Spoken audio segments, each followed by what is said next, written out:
Hey guys, welcome back guys again. So I'm doing another Orisha one today.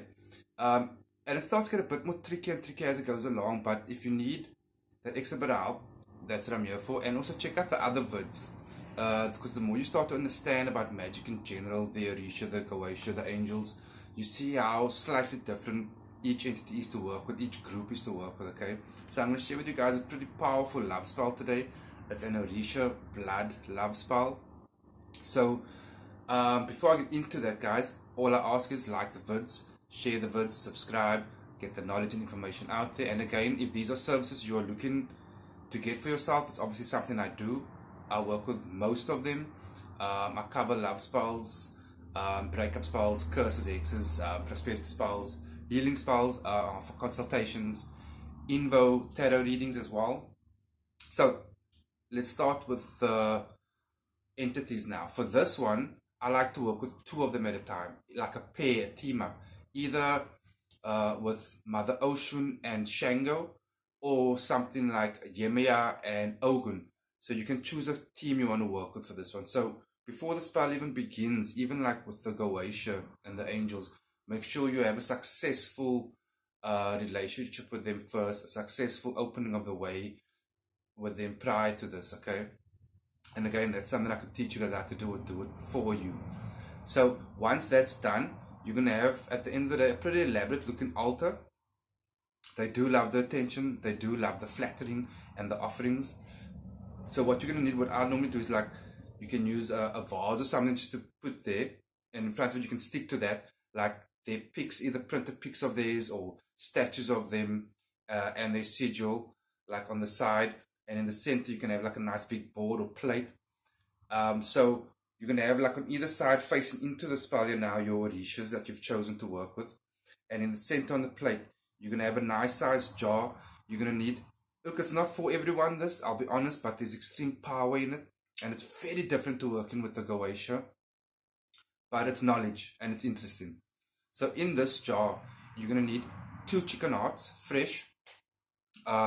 A pic of yourself and your love interest, not too big, because on each heart you're going to pin the pic, and behind each pic are the full names of you guys. You're going to also need a cow's tongue. You don't need the whole cow's tongue. If you want to, you can, but a decent sized piece of the cow's tongue.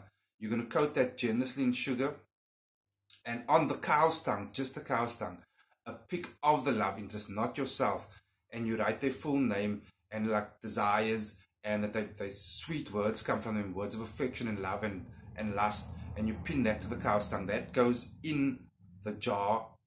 That's it. Next to the jar, you're going to take 2 red candles, one with your name, one with love interest name scribed on there. When I work with the Orisha, I like to use coconut oil. So embalm with coconut oil. You can adorn it further if you want to with chili flakes, mixed herbs, even thyme. That's fine. What I'd like you to do then is to bind it either with twine or fresh grass or copper, if you can get your hands on that. You bind it, you place that next to the jar. So it's your jar, the 2 candles, the Orisha looking in on this. And in between everything here, guys, you want to decorate it as beautiful as possible with offerings of fruit. Some you can just leave whole, there's some cut up, you know. Offerings of alcohol, especially rum, red wine, even white wine. And stuff like cinnamon, cinnamon sticks, essence. If you're not sure exactly what it is, check out my other vids on them specifically, or do a bit of research there. But that's the basics. A bit of alcohol, fruits, their pics, and of course on each one you want to do a separate petition to each one, thanking them, welcoming them in again, and specifically what you're asking for. But underneath all of this, guys, put a white tablecloth, a white material there. And again, when working with the Orisha, when you're doing a spell, do it wearing all white or naked. There's nothing taboo about that. There's extreme energy in that, and there's reasons behind this. Okay, so you've got that set up. What I like to do, and I find it actually works so much more powerful, the vibration in the room and in me just elevates.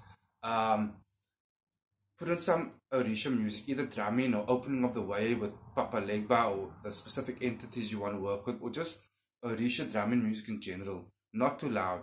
start your invocation, start calling on them by name. Like I call out the name like 20, 30 times, each individual name, welcoming them and calling it. And I actually start to move with the beats there. And this is where the difference comes in with the Goetia. They're very rhythmic. Their energy is completely different, guys. Yeah, so call them on. At any point, once you're feeling something, you can start closing your eyes and using your hands, pulling in their presence into the jar, into the materials, and sending it out there, constantly sending it out there. Obviously, besides your candles are the ones representing them. Again, you can check out my other vids to see what colors to use for them and how many. But the important thing is, once everything is placed out there, the candles are lit, I need you to feel the rhythm while calling on their names, and you put it into that jar, you put it in there, and you send it out, and you just move there until you feel you don't want to anymore. And I promise you guys, you will feel something. There's extreme power and rhythm in this. The vibration when working with the Orisha is something amazing. You're going to find yourself going there more often than you thought you would. Work the spell for at least 5 days. At least 5 days. Guys, hope you enjoyed. Hope that helped someone. Yeah, if you need help, hit me up.